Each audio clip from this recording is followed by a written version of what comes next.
Hello साथियों। भारतीय नागरिक सुरक्षा संहिता 2023 BNSS में आज हम पढ़ने जा रहे हैं परिभाषाएं। कुछ परिभाषाओं के बारे में हम बता चुके हैं और कुछ परिभाषाएं हम बताएंगे। परिभाषाएं धारा 2 में वर्णित है, तो जिन साथियों ने अभी तक हमारे पहले परिभाषाएं नहीं देखी हैं वो जरूर देख लें, और जिन साथियों ने हमारा चैनल सब्सक्राइब नहीं किया तो हमारे चैनल को जरूर सब्सक्राइब कर लें और वीडियो को लास्ट तक जरूर देखें। धारा 2 में परिभाषा दी है, तो सबसे पहले हम पढ़ेंगे 2M में क्या दिया है? न्यायिक कार्यवाही। न्यायिक कार्यवाही का मतलब क्या होता है? न्यायिक कार्यवाही के अंतर्गत कोई ऐसी कार्यवाही है जिसके अनुक्रम में साक्ष्य वैध रूप से शपथ पर लिया जाता है, लिया जा सकता है। मतलब सीधी सी बात है, जहां पर ये न्यायिक कार्रवाई होती है, एक ऐसा स्थान है जिसे न्यायालय बोलते हैं। जब न्यायिक कार्रवाई होती है तो वहां पर जो लीगल साक्ष्य हैं, वैध साक्ष्य हैं, लीगल एविडेंस ही पेश किए जाते हैं, और जो भी साक्ष्य होते हैं वो शपथ पर होते हैं। तो ये क्या कहलाती है? ये प्रोसीडिंग, ये न्यायिक कार्रवाई कहलाती है। तो अगला हम पढ़ेंगे 2N या स्थानीय अधिकारता। स्थानीय अधिकारता मतलब किसके अधीन कितना क्षेत्र आएगा, ये कैसे डिसाइड होगा? ये राज्य सरकार के द्वारा डिसाइड होता है कि किस के अधीन कितना क्षेत्र रहेगा। ये न्यायालय से संबंधित है कि किस न्यायालय, किस मजिस्ट्रेट के पास कितना एरिया रहेगा, कौन से एरिया को देखना है, क्या पूरे जिले को देखना है, दूसरे जिले को देखना है, या जो भी चीजें रहती हैं वो राज्य सरकार द्वारा जो अधिसूचना जारी की जाती है उसमें स्पष्ट लिखा रहता है कि इस जिले की जो स्थानीय अधिकारता है वो समस्त इस मजिस्ट्रेट के समक्ष रहेंगे। तो किसी न्यायालय या मजिस्ट्रेट के संबंध में स्थानीय अधिकारता से वह स्थानीय क्षेत्र अभिप्रेत है जिसके भीतर ऐसा न्यायालय या मजिस्ट्रेट इस संहिता के अधीन अपनी सभी या किन्हीं शक्तियों का प्रयोग कर सकता है, और ऐसे स्थानीय क्षेत्र में सारा राज्य या इसका कोई भाग, जैसे कि राज्य सरकार, अधिसूचना द्वारा निर्दिष्ट करे समाविष्ट हो सकता है। तो ये क्या हो गई? स्थानीय अधिकारता। धारा 2O में हम पढ़ेंगे असंज्ञेय अपराध। क्या पढ़ेंगे? असंज्ञेय अपराध। असंज्ञेय अपराध क्या होते हैं?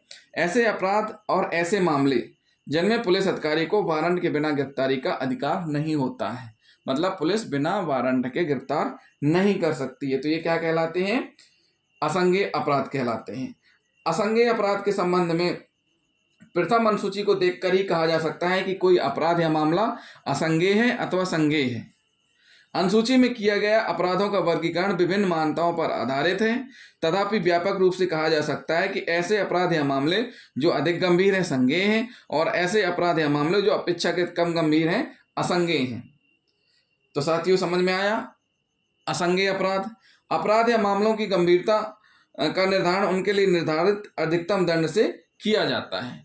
तो असंज्ञेय अपराध ऐसे अपराध होते हैं कि जिनमें पुलिस अधिकारी को वारंट के बिना गिरफ्तार करने का प्राधिकार नहीं होता है। अब हम पढ़ेंगे 2P अधिसूचना।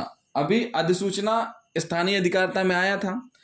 अधिसूचना का मतलब होता है राजपत्र में प्रकाशित सूचना।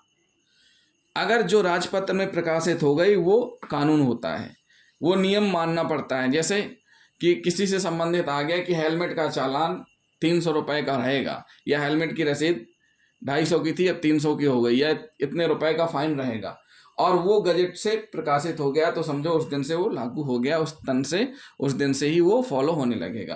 तो इसी प्रकार अधिसूचना का मतलब यही होता है कि राजपत्र में प्रकाशित कोई भी सूचना वो अधिसूचना कहलाती है। आगे हम पढ़ेंगे अपराध। धारा 2Q अपराध। अपराध का मतलब क्या होता है? सीधी सी बात है, विधि द्वारा निषिद्ध कोई कार्य करना, विधि द्वारा दंडनीय कोई कार्य करना, और जो भी कार्य कर रहे हैं वो आपराधिक दुराशा या मोटिव से करना, तो ये कहलाता है अपराध। क्या कहलाता है? अपराध कहलाता है। उसके बाद हम आपको बताएंगे इसी में अपराध में थोड़ा सा और डिटेल में कि तत्समय प्रवृत्त किसी विधि द्वारा दंडनीय बना दिया गया है, जो ऐसा कोई कार्य या लोभ जो कि विधि द्वारा दंडनीय है और वह किया जाए जिसमें दंड का निर्धारण है, तो ये क्या कहलाता है? अपराध कहलाता है। उसके बाद हम पढ़ेंगे अपराध के बाद 2R में पुलिस थाने का भारसाधक अधिकारी। पुलिस थाने का भारसाधक अधिकारी कौन होगा? तो इसको समझा देते हैं आपको। किसी पुलिस थाने पर नियुक्त वरिष्ठ थानेदार को या TI को थाने का भारसाधक अधिकारी कहा जाता है, यानी थाना प्रभारी कहा जाता है। जब थाने का भारसाधक अधिकारी उपस्थित ना हो थाने में किन्हीं कारणों से अपने कर्तव्य पालन की असमर्थता की स्थिति में हो, तो इस स्थिति में इस अधिकारी से पंक्ति में ठीक नीचे का और पंक्ति में ठीक नीचे का अधिकारी और कांस्टेबल की पंक्ति से ऊपर का थाने का भारसाधक अधिकारी कहलाएगा। दूसरी कंडीशन, राज्य सरकार के निर्देश पर थाने पर उपस्थित कोई अन्य पुलिस अधिकारी जो कि कांस्टेबल की पंक्ति से ऊपर का होगा, थाने का भारसाधक अधिकारी कहलाया जाएगा। तो क्या हुआ, धारा 2R में पुलिस थाने का भारसाधक अधिकारी बताया, वो हमने आपको समझा दिया। अब हम पढ़ेंगे 2S। 2S मतलब स्थान। स्थान का मतलब क्या है, स्थान के अंतर्गत आता है इसमें गृह, भवन, तम्बूयान और जलयान भी है। अब देखिए, यह उपधारा स्थान शब्द के अभिप्राय में गृह, भवन, तंबूयान और जलयान को सम्मिलित करते हुए इसे विस्तृत अर्थ प्रदान करती है। सन 1898 की दंड प्रक्रिया संहिता की धारा 102 और 103 की व्याख्या में उच्चतम न्यायालय ने मोटर गाड़ी को स्थान नहीं माना था, जिसके कारण मोटरयान की तलाशी नहीं ली जा सकती थी। इस कमी को दूर करने के लिए 1973 की इस नई संहिता में यान को भी स्थान की शब्द की परिधि में सम्मिलित कर दिया गया था। जो CRPC 1973 है उसमें यान को सम्मिलित कर लिया गया था, किसमें, गृह के रूप में, स्थान के रूप में, जिसकी तलाशी भी ली जा सकती थी। तो अब तो BNSS में है, जो कि यान को भी माना गया है गृह। हम आगे पढ़ेंगे पुलिस रिपोर्ट। पुलिस रिपोर्ट कितने में है, 2T। 2S में स्थान है, 2T में है पुलिस रिपोर्ट। 2T में पुलिस रिपोर्ट का मतलब क्या होता है, FIR होती है, इन्वेस्टिगेशन चलता है। इन्वेस्टिगेशन कंप्लीट होने के बाद जो रिपोर्ट पुलिस ऑफिसर के द्वारा मजिस्ट्रेट के समक्ष पेश की जाती है, यानी चालान, खात्मा, खारिजी, जो भी रिपोर्ट है वो पुलिस रिपोर्ट कहलाती है। तो क्या हो गई, वो पुलिस रिपोर्ट कहलाती है। TU पुलिस थाना। पुलिस थाना मतलब पुलिस थाना से कोई भी चौकी या स्थान अप्रेरित है जिसे राज्य द्वारा साधारणतः विशेषतः पुलिस थाना घोषित किया गया है। मतलब राज्य सरकार के द्वारा जिस स्थान को पुलिस चौकी या पुलिस थाना घोषित किया गया है वो पुलिस थाना कहलाता है। धारा 2V लोक अभियोजक। लोक अभियोजक क्या कहलाते हैं, लोक अभियोजक दो प्रकार के व्यक्ति इस संहिता के अंतर्गत लोक अभियोजक माने जाते हैं। वह व्यक्ति जिसे इस संहिता के अधीन लोक अभियोजक के रूप में नियुक्त किया गया है, या वह व्यक्ति जो लोक अभियोजक के अधीन कार्य कर रहा है।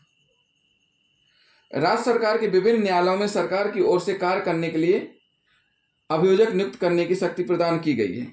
इस हेतु न्यायालय को उच्च न्यायालय, सेशन न्यायालय, मजिस्ट्रेट न्यायालय के रूप में विभाजित किया गया है। केंद्रीय राज्य सरकार उच्च न्यायालय से परामर्श करके ऐसे न्यायालय में लोक अभियोजक की नियुक्ति करती है। जिले में सरकारी पक्ष की ओर से मामले की पैरवी करने के लिए केंद्र और राज्य सरकार लोक अभियोजक की नियुक्ति करती है, और केंद्रीय तथा राज्य सरकारी मजिस्ट्रेट न्यायालयों के लिए भी लोक अभियोजक की नियुक्ति करती है। सरकार की ओर से नियुक्त लोक अभियोजक के अतिरिक्त वह व्यक्ति भी लोक अभियोजक माना जाता है जो किसी मामले में लोक अभियोजक के निर्देश में काम करे। तो सीधी सी बात है, लोक अभियोजक का मतलब क्या होता है, जब भी मामला कोर्ट में पहुंच जाता है तो वहाँ दो पक्ष चलते हैं।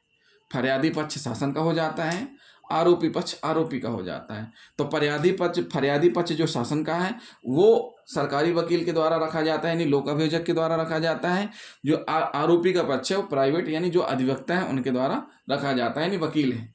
तो वो सरकारी वकील के द्वारा अभियुक्त की तरफ से पक्ष नहीं रखा जाता है। सरकारी वकील जो रहते हैं वो शासन की तरफ से पक्ष रखते हैं फरियादी की तरफ से, तो क्या कहलाए जाते हैं, लोक अभियोजक कहलाते हैं। आगे है धारा 2W उपखंड। उपखंड का मतलब क्या है, उपखंड जिले में उपखंड अभिप्रेत है। उपखंड मतलब एक जिले में खंड रहते हैं, कि जैसे लोकल जिला है, यहाँ जिला कोर्ट बैठी है, दूसरी तहसील है, बड़ी तहसील है, वहाँ पर ADG स्तर के अधिकारी बैठे हैं, तो ये क्या हो गया, एक प्रकार से उपखंड हो गया, यानी जिले के उपखंड कहला गए। क्या कहला गए, जिले के उपखंड कहला गए। तो साथ ही कई जिले में उपखंड होते हैं। क्या होते हैं, कई जिले में कई उपखंड होते हैं, मतलब किसी जिले का कोई उपखंड अभिप्रेत है तो ये कहला गया उपखंड, यानी उसके दूसरा पार्ट कह सकते हैं कि संपूर्ण कार्रवाई एक जगह न करके उनको बांट दिया जाता है कि ये एरिया इस क्षेत्र का है तो इस क्षेत्र से संबंधित मामले यहाँ पर सुने जाएंगे, तो वो कहला जाता है उपखंड कहला जाता है। उसके बाद हम पढ़ेंगे समन मामला क्या होता है। समन मामला से अभिप्राय इस प्रकार से है ऐसे आपराधिक मामले से है जिसमें 2 वर्ष तक के कारावास या जुर्माने अथवा दोनों का दंडादेश दिया जा सकता है। समन मामला है 2X। 2X में क्या है, समन मामला दिया हुआ है, मतलब 2 वर्ष तक के कारावास या जुर्माना अथवा दोनों का दंडादेश दिया जा सकता है। ऐसे आपराधिक मामले जिसमें 2 वर्ष तक या कारावास या जुर्माना दोनों का दंडादेश दिया जा सकता है। फिर है समन मामला के बाद पीड़ित। पीड़ित क्या कहलाते हैं? पीड़ित व्यक्ति ऐसा व्यक्ति अभिप्रेत है जो किसी ऐसे कार्यालोप के कारण कारित किसी हानि या क्षति से पीड़ित है जिसके लिए अभियुक्त को आरोपित किया गया है। पीड़ित की परिभाषा के रूप में हम यही कह सकते हैं कि पीड़ित में उसका या उसकी संरक्षक या विधिक उत्तराधिकारी सम्मिलित है। पीड़ित की परिभाषा प्रस्तुत करता है ताकि पीड़ित के संरक्षक तथा विधिक उत्तराधिकारियों को कतिपय अधिकार प्रदान किया जा सके। मतलब सीधी सी बात है, जब भी कोई विवाद होता है तो एक पक्ष आरोपी होता है तो दूसरा पक्ष फरियादी या पीड़ित होता है। तो जिसके अधिकारों का हनन किया जा रहा है, जिसके साथ क्षति या हानि पहुंचाई जा रही है, जिसके साथ मारपीट की गई है, वो पीड़ित कहला जाता है, करने वाला अभियुक्त कहला जाता है। तो मतलब ऐसे व्यक्ति अभिप्रेत हैं जो किसी ऐसे कार्यालोप के कारण किसी हानि या क्षति से पीड़ित है। मतलब विधि द्वारा निषिद्ध या दंडनीय कार्य उनके साथ किया जाता है, जो करने वाला रहता है अभियुक्त रहता है, और जिनके साथ किया जाता है जिस कारण उनको बहुत ही हानि या क्षति होती है, तो वो पीड़ित कहलाते हैं। फिर है जेड। 2Z में वारंट मामला दिया हुआ है। वारंट मामला क्या कहलाते हैं? वारंट मामला मतलब इसके अनुसार मृत्यु, आजीवन कारावास या 2 वर्ष से अधिक की अवधि की कारावास से दंडनीय अपराध को वारंट मामला कहा जाता है। 2 वर्ष से अधिक दंडनीय अपराध से जो भी मामले हैं वो वारंट मामले कहलाते हैं। इसके अनुसार मृत्यु, आजीवन कारावास या 2 वर्ष से अधिक की अवधि की कारावास से दंडनीय अपराध वारंट मामला कहा जाते हैं, वारंट मामले कहलाते हैं। तो साथियों, ये हो गई भारतीय नागरिक सुरक्षा संहिता 2023 में कुछ परिभाषाएं हमने आपको बताई हैं, और ये परिभाषाएं हमारी कंप्लीट होती हैं। तो जिन साथियों ने अभी तक हमारा चैनल सब्सक्राइब नहीं किया है तो हमारे चैनल को जरूर सब्सक्राइब कर लें। थैंक यू दोस्तों।